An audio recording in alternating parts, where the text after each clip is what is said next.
Hello, hello, and welcome to Sacred Games Daily, a news podcast with me and my buddy Joe Smalley. We got a few news stories here to talk about today, some things I think you'll enjoy, and then we'll get this all wrapped up and get out of here. Joe, how you doing today? Doing good. Just got back from the gym. Had a productive day at work as well. Got a lot done, but ready to those crack gains? in. Yeah, well, getting that cardio. Okay. But excited for this new stuff. So let's crack into it. We don't have time to spare, do we, Joe? Nope. We'll go right into it. So Fallout's Todd Howard addresses whether the TV series is really Fallout 5. Now, this was something I saw and I thought, was anybody thinking that? Apparently it was a thing. Stepping up to the plate for this adaptation are Westworld creators Jonathan Nolan and Lisa Joy, as well as showrunners Geneva Robertson Dorrit and Graham Wagner. These are the people behind the Fallout TV show coming to Amazon. Nolan goes on to tell, this comes from Den of Geek, our series sits in relation to the games as the games sit in relation to each other. It's almost like we're Fallout 5, Nolan told the outlet. I don't want to sound presumptuous, but it's just a non-interactive version of it, right? So for those of you that don't know, unlike the Halo show or other type of shows, this Fallout show is completely in canon to the games. So that's what's kind of interesting to people here. Some fans worried quickly that this would mean the TV series was replacing Fallout 5 as a game, but that's not the case, according to Nolan and Howard when asked about the quote. I think it would be very presumptuous for someone to assume that we'd reach the caliber of the games, Nolan tells Den of Geek, while also explaining the advantages of setting the show within the same timeline as the Bethesda titles. In fact, the Amazon series is actually set after all of the games in the year 2296 per Vanity Fair. It means you have all the benefit of beautiful storytelling that Todd and the Bethesda Game Studios contributed to, but we also get to tell an original story within that world. As writers and filmmakers, it's a dream come true. Wagner goes on to say, I think we made Fallout 6, Wagner jokes during the chat. We know all about Fallout 5. We're not telling anyone, Nolan adds. Of course, Howard does know all about the actual Fallout 5 game, which is in the works at BGS, but won't go into actual production until the team is done with the long-awaited The Elder Scrolls 6. That's going to be a long time. Yeah, I'm saying okay, we're getting ahead of ourselves here. Howard goes on to say, well, there were some things where I said, don't do this because we were going to do that in Fallout 5. While also being quick to point out that the Amazon show took great care to tell an original story and didn't just ape the events of the game. So basically, Todd Howard has some rough outline of what Fallout 5 will be when that game eventually goes into full development, which if you're thinking about it now, Starfield's been out for 6 months. At the absolute least amount of time, I would think Elder Scrolls would launch 5 yees post Starfield. That's at the quickest, would be my guess. So you're talking Fallout 5, we're talking about potentially a decade. This could turn out to be the most successful show of all time and run 10 seasons before Fallout 5 comes out. And finish. So which is crazy to think about. But basically, this does take place within the Fallout universe. It is canon, but Todd Howard has told some of the writers and the team behind the show what some of the plot details of Fallout 5 will be so that they will not step on any toes. I'm interested to hear what your thoughts are on this, Joe, but for me, and this is very pessimistic of me, I was thinking to myself, not only am I just not ready to talk about Fallout 5, because I'm honestly not even ready to talk about Elder Scrolls, because these things are so far away. Yeah. I have to say I am the most burnt out on the Bethesda experience I have ever been in my life since becoming a fan. I'm not even, now, I know I'll for sure eat my words on this, This is me getting ahead of it. I will be excited for Elder Scrolls 6. When that's on our doorstep, when that's about to come out, you better believe I'm going to be excited. I'm going to have it pre-ordered. I'm going to be hyping it up with everybody. 2 weeks off work. This isn't me trying to say, I don't care about Elder Scrolls or I don't care about Bethesda anymore. But at this moment in time, with how far away these things are and how underwhelming I felt Starfield was, despite thinking it's also a good game, I just really couldn't care less right now about any Bethesda games. And to the point where, I am planning to watch this show, but I'm just not even interested in the show. I'm just really burnt out on Bethesda right now. Yep. I wonder if people are feeling like that in general, or if that's just kind of me. I mean, what's your perception of the industry and their interest in Bethesda games right now? And then also, what's your perception of, the show, Joe? I think this is representative, the people chomping at the bit and saying, is it replacing Fallout 5 and all this stuff? I personally think that's representative of people wanting Bethesda to get back to what people know they're good at. Because as poor as Fallout 4 was and stuff, I feel like it was at least, in my opinion, obviously Starfield has better things going for it than Fallout in terms of like the writing and the narrative side and the RPG mechanics and stuff. But I think as an overall package, I would genuinely probably say Fallout 4 was more in line Dude, with it's what people hard for want. me. I'm not sure which one I think's better, which is crazy because when I started Starfield, I'm like, well, it's got to be better than Fallout 4. And now I'm like, I don't know which one's better. I think right now I'm leaning a little bit to Starfield because of the writing's better. Yeah. But I don't know. I could definitely change my mind on that. But back to you. I just think that like none of them are objectively like I think worse or better than the other. It just depends on what you want because one leans more into RPG and one leans more into like action adventure shooter / RPG shooter or whatever. But I think that it's just representative of people wanting something that has like a strong brand identity because Starfield really didn't have much of that going into it. And I feel like you felt that throughout the whole game. So that's why I think people are kind of like so like, oh, what's going on? Why are you talking Fallout 5? Well, what's going on? Stop treading on the toes of Bethesda. But at the same time, I don't know. Like this to me, I'm personally done with like Bethesda for another generation. You know, at least you're well. I mean, whether you want to be done or not, you're going to be done half a decade at least to the next game, right? I mean, yeah. And I mean, but I think it's fair to say you and I aren't dying to hop back into some Starfield DLC or something. No. Like, and I'll probably get it as well because I got like I got Starfield for free or something with the graphics card I bought, but. I'm not chomping at the bit like other people, and I mean the aside from the games and stuff, I feel like this Fallout show actually looks pretty good. And it's very daring going canon route with it, right? Like, I mean, the fact that they have the whole US country to play with, geographically speaking, is it gives them a little bit more leeway than like Halo does and stuff. You know, directly doing the protagonist, but yeah. It's just interesting because, like I mean, I was, it was a joke, but it's also serious. Like, if this show's, does well, they could produce a lot of Fallout content. And I mean, it's almost a fact this show will run its entire course, regardless of success, by the time Fallout 5 comes out. This would have to be a 15-season show for that to happen. And I mean, I know it sounds like a joke again, but I'm pretty serious. Like, I don't know. I just It's gotta be sad for huge fans of Fallout, knowing that like this is really the only Fallout they're going to be getting in any way that matters for a large part of their life. Whether you're 10 years, you could be 10 years old and a Fallout fan, and you're going to be like able to drink by the time the next one comes out, or you could be able to drink now and you're going to be in your 30s. Yeah, are you? They got to do something in Bethesda to. Are you at all interested in the show regardless of how burnt out you are on Bethesda's game design? Honestly, here's the thing. I am interested in the show, but just because it looks like a quality show, not because I care that it's Fallout. Yeah. You're not that attached to Fallout, right?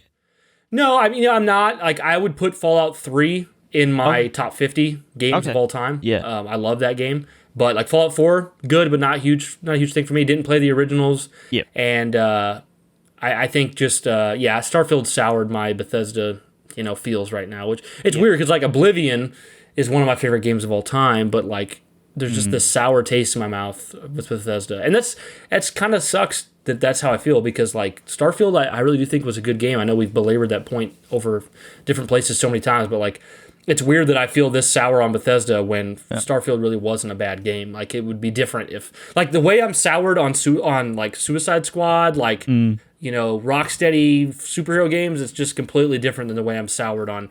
Like Bethesda, it's like, oh, it's more of this again. Yeah. Whereas the Suicide Squad thing, it's like, oh, you just screwed up bad. Yeah. And now I'm done. Yeah, Starfield's it's a really interesting game. I think it's genuinely one of the most fascinating games to examine.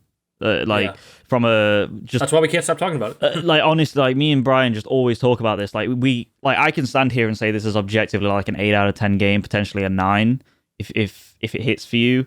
But like subjectively to me, like the more I play it, the more I think about it, the more I spend time on it, the worse the score got. But like in my brain, I'm standing there like as an outer body experience, almost like, Joe, this is a good game. Like don't fall into that cynical nature that you have. Yeah, it's easy to do. But there's just so many elements that just make it weird. A very weird game that is hard to analyze, but yeah. Yeah, I mean, we could say so much more on that, but we'll move on to the next Yeah. next news topic, Joe. Sea of Thieves pre-orders on PlayStation are beating out Elden Ring DLC. This is from GameSpot. Sea of Thieves is headed to PS5 on April 30th, and the game is currently sitting near the top of the U.S. pre-order charts for that platform.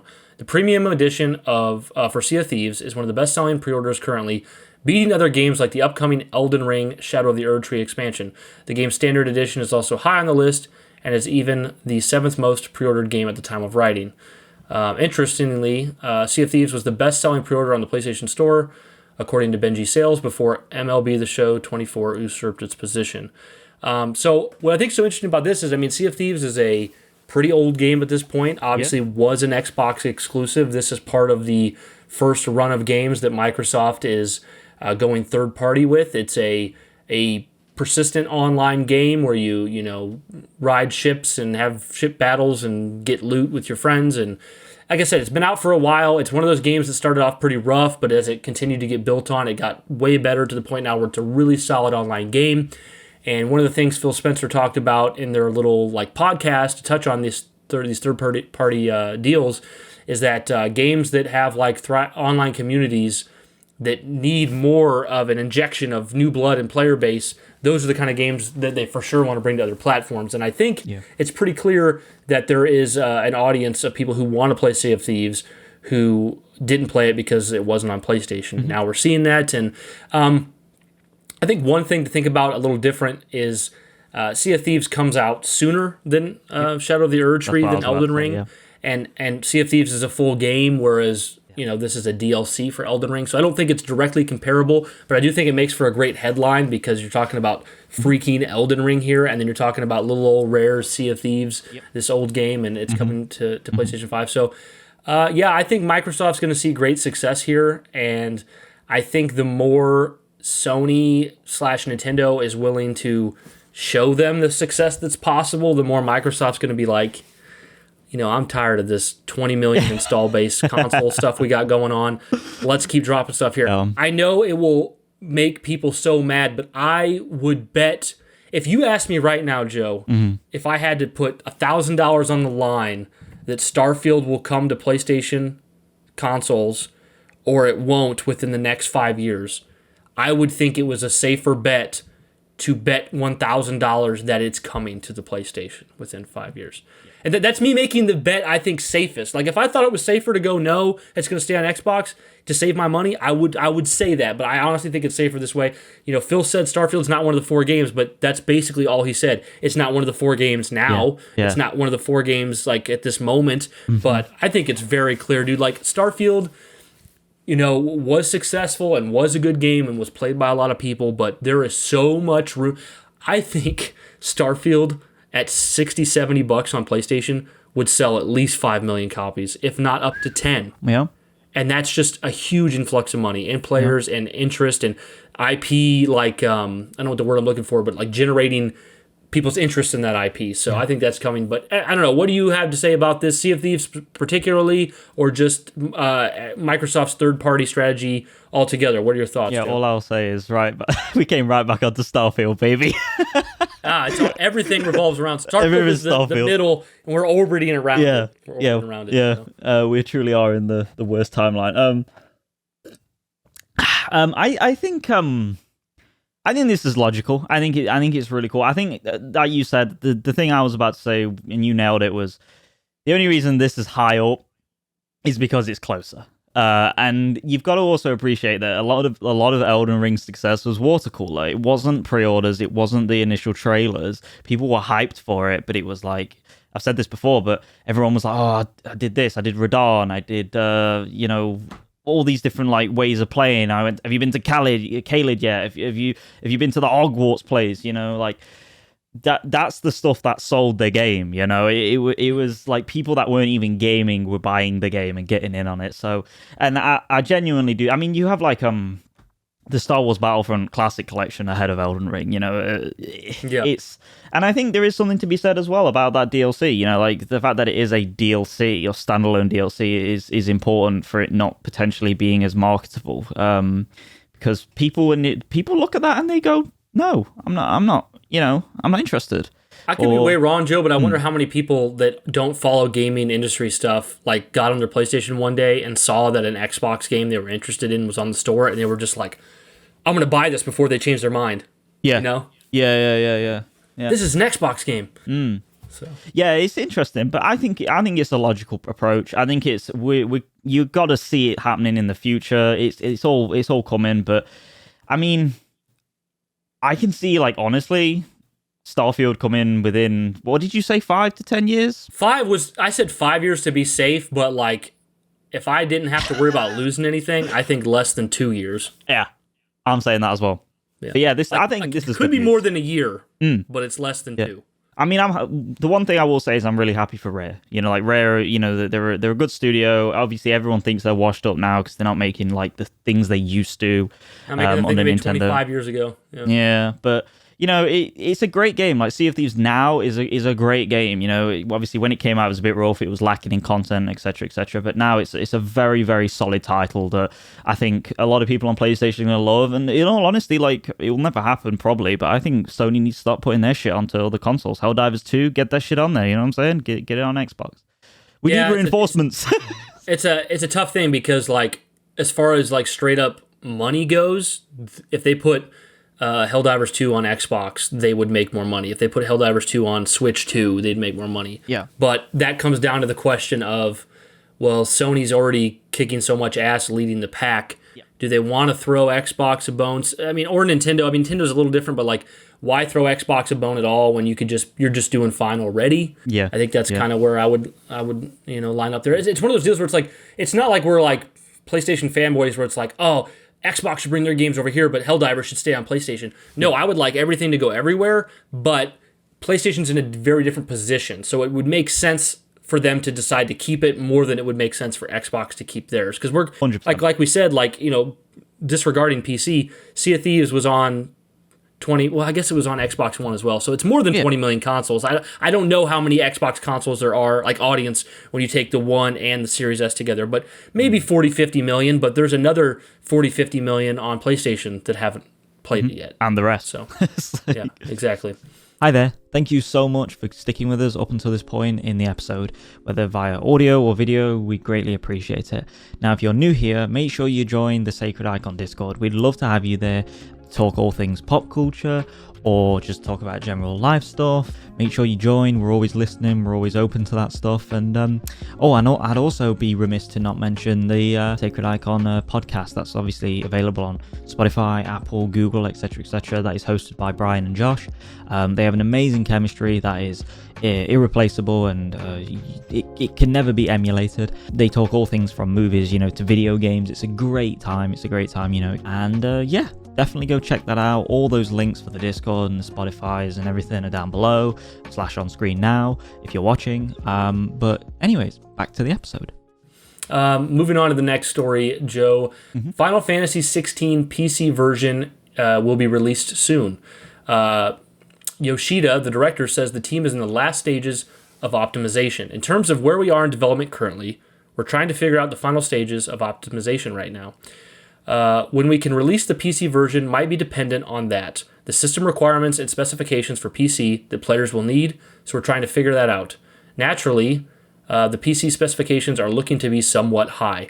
Joe, you saw Final Fantasy 16 when you came to visit me. Yeah, I was playing awesome. it. It's a PS5 exclusive as of right now, but it is coming to PC, much like Final Fantasy 7 Remake did. Yeah. If I had to guess, there's nothing on this here, but if I had to guess, it'll probably be an Epic Game Store exclusive for 6 months to a year, because that's what happened with Remake. It's just a way to bring more money. But continuing on, it says, he says players can be rest assured, though, that development on the PC version of Final Fantasy 16 is going smoothly, but in terms of when it's going to come out or when we can announce it, I'd like to have some more time for that. They're planning on releasing a demo for the PC version, just like they did for the PlayStation 5, so you can play it before you buy it. But yeah, I mean, the final DLC piece for Final Fantasy 16 is coming out this summer. So I think it would make sense if maybe they release this. I mean, maybe it would make more sense financially because the game's so new to release it to PC as a product and then the DLC separate. But usually when they come to games come to PC like this, you get the DLC packed in as one. Yeah. But I don't know, since the DLC will be so fresh. Like the first DLC came like 2 months ago, and the second DLC is going to come this summer. It might make more sense to have them separate and sold separately, but I'm guessing they'll want to make sure the DLC is done before they release the PC version. I feel like that'd make the most sense. Sure. This is an extremely high fidelity game. It's a game that was popular, that lots of people wanted to play. It's cool that it's coming to PC. I know people on Xbox would love to have it, but it doesn't seem like that's something that's going to happen with the arrangements that Square and Sony have together. But I don't know. What do you think, Joe? Like, let's pretend here you're starting to get into Final Fantasy to some degree. You don't claim to be the biggest fan ever. You've only played Remake and as of right now, and you're going to play Rebirth and stuff. Would you consider buying 16? And if you did, would you buy it on PC or PlayStation 5? No, this is going to be a PlayStation 5 job for me, just because I like. It's weird. Like, I like my narrative experiences on my PlayStation first and foremost. I get it. It's comfy, and I mean, I say that, but I've just bought Red Dead Redemption 2 again on PC, and like just living on that. But I mean, it's like, again, this is an awesome thing. Just like what we said on the last episode with the Metro thing, it's great when you get that sort of localized thing that comes across and gets onto the PC version or the Xbox version or even the PlayStation version. Like, it's great stuff. And is Final Fantasy 16? I'm 90% sure it's a different studio, right? It's a different team that works on 16. Yeah, it's a different team than that did Remake. Yeah, because I mean, it wouldn't make sense for them to release them that quick. That would be an insane feat. No, it's essentially the team. I mean, I don't think my knowledge of it is that I don't think this is directly the same team that did Final Fantasy 14, the online game, but this is the director of Final Fantasy 14, and some of his people came over and did a single player entry. You know what that is? Yeah. That reminds me of the way Armored Core is in FromSoft. So, like, Sekiro comes they're out, two different branches, and it's directed by Hidetaka Miyazaki. I think it's produced by him as well. But the gameplay direction is I forgot his name because his name is really like complex, but that guy did the game, the gameplay director did that, and you could tell it was like it was crazy. And then Hidetaka Miyazaki only produced Armored Core, and the guy who did the gameplay directing of Sekiro did Armored Core as a whole directing, like as a creative director, lead director, whatever. And you can tell, like, it's like, oh yeah, this is his game. So yeah, it's very similar. I love it. I really hope when this comes to PC, it pops off and makes a ton of money, because for me, in my opinion, doesn't have as much weight. I've only been a Final Fantasy fan for 4 years. I've played a handful. I've played the original 7. I've played 10, 12, 13, 15, and the remake, Rebirth, and 16. And when I played 16, it immediately became number 2 to 7. Like, after Final Fantasy 7, 16, right up there. I think it has an amazing narrative and main character, and I know there's a lot of naysayers because it wasn't turn-based in any way, but it was also pretty clear that it did well critically. Fans liked the main character. It's been seen as probably the most well-liked Final Fantasy since 12 or 10. So literally 20 years we're talking about. So I hope for all the success in the world for it. I would love to see your opinion on it one day. I know you have so many games lined up, it'd probably be next year at this point. Yeah, I'll definitely play it, because like when I came around to yours and I played that like sort of end game sort of snippet of, I basically went back and replayed the missions that you've completed and stuff. It was like, whoa, the scale is crazy, And I remember at the time everyone was kind of talking about Final Fantasy 16 as if like this is what God of War's boss fights should have been and stuff. Like the scale, like one of those comparisons you gotta love. Yeah, like, and it's like, okay, yeah, guys, but and then obviously like the only thing people were not liking about 16 was the fact that it wasn't much of a role playing game. It was more of a hack and slash, like God of War and stuff. But you put those like tidbits aside, like as a game itself and what it does, it looked like it was very consolidated and knew what it wanted to be. So yeah. It was one of the most like zero bullshit games I've played in a long time. It was just like, this is what we want to be, and it's great. Yeah, great. So, yeah, that's really good. But as far as comparisons to God of War goes, like my personal preference, I do like 16 more than the God of War games. But wow. I think both the God of War games are better. I don't really think it's that close. I think God of War 2018 and Ragnarok are noticeably a better game than this. Okay. But just for my personal preference, I really do love 16. Going on to our last story, this is one that I sent over to Joe, and he kind of thought, Brian, why'd you choose this one? But I thought it was worth talking about. So there's been this game that's been getting talked about all over the industry a lot lately. It kind of came out of nowhere. It's called Balatro, and it is a card game that seems like it's poker, but it's not. And it's sold over 500,000 copies already. People are obsessed with it. And I just kind of wanted to go into this Bloomberg article from Jason Schreier that kind of talks about what Balatro is and discuss with Joe kind of what he thinks about it. And I don't know. It's weird. I'm not particularly a card game player, and the idea of going out and buying a retail card game, video game, is not really in my wheelhouse. But like the way people talk about this game are just like, this is the most chill, fun thing to play. But going into the article, it says, when you first see the new video game Balatro, you may think it looks like poker. You start off each playthrough with a 52-card deck from which you'll draw and discard as you assemble pairs, straights, and flushes. But when you start playing, you'll realize that the cards and suites are just a facade concealing the real purpose of Balatro, to make the number soar as high as possible. Balatro, created by a solo Canadian developer who goes only by the internet handle Local Thunk, is one of the year's biggest indie hits. The game, which costs $15, has sold more than 500,000 copies in just 2 weeks and has received rave reviews from players who describe it as a fiendishly addictive game. Balatro is currently ranked in Steam's top 20 sellers. It has kept me up a little too late on a few too many recent nights. The secret behind Balatro's success is that despite the familiar trappings, it has very little to do with poker. Your goal isn't to make big bets, bluff, or outwit opponents. It's to make the best decisions to optimize your chances of success over the course of each playthrough. Let's start with the basics. Each hand you play will grant you a certain number of chips as determined by two numbers, the base and the multiplier. The stronger the hand, the higher those numbers will be. A pair will start at 10 times 2, while a full house will give you 40 times 4. Your goal in each round is to surpass a certain target number that gets higher with each subsequent shuffle. I won't continue to read all of that lest I bore you guys, but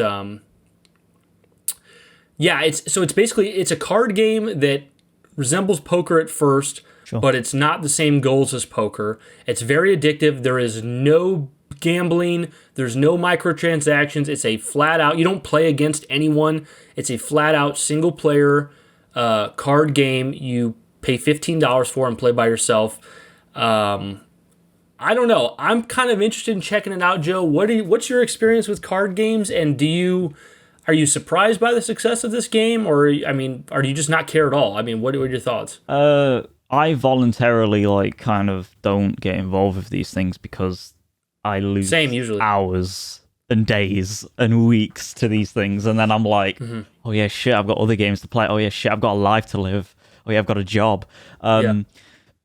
It looks really cool. Like the idea of that spin on like kind of your classic poker one thing that I am a sucker for, and I've said this before on this podcast, Sacred Icon proper podcast, is the art style. Like if an art style grabs me, like that can honestly bring me in completely. And I just love like the sort of pixel style to it. Like it's really cool with like the dynamic backgrounds and stuff, it seems. And yeah, it looks dope. My history with card games is essentially like I dabbled in Hearthstone a little bit, but I didn't play much. And Gwent, a lot of Gwent on The Witcher 3, and then even the standalone game. I've lost a lot of hours to that, but like I said, I try and stay away from them. This is cool though. This is really cool. I like how it's just you versus the. Is it you versus yourself or you versus an opponent? I think, well, there's no opponent. I think it's just you trying to get a high score. Sure. Okay. The way I understand it. Yeah. So. But I think what I really love to shout out about this is it's one developer from Canada. Yeah. Selling this game at $15, and you like you said, like it's got this kind of pixely art style, and it's fun and no bullshit. And I mean, I kind of want to download it. I mean, it's $15. That's where I'm like, if I download it and I can't get into it, then it's like $15 wasted. But I'm like, I feel like if I got this on Switch or something and just sat in the chair and played this, like, oh my gosh, I feel like that'd be a lot of fun. It's not on mobile, right? I don't think so. I searched it earlier today, and I think it was pulled off of stores in another country. Okay. Because I don't know if it was European or what it was, but it was pulled off somewhere because the ratings board thought that it was gambling for children, and it's like, and it's like really pissing people off because it's like, this has no way for you to gamble or to bet or to use real money. And it was originally approved by the rating board as a 3+ years of age game. So hopefully that gets resolved quickly. I've got it here. Due to an overnight ratings change, it was pulled. The issue has mostly affected EU storefronts such as the Nintendo eShop and PSN Store. However, publisher PlayStack is confident that the game's availability on Steam will not be impacted.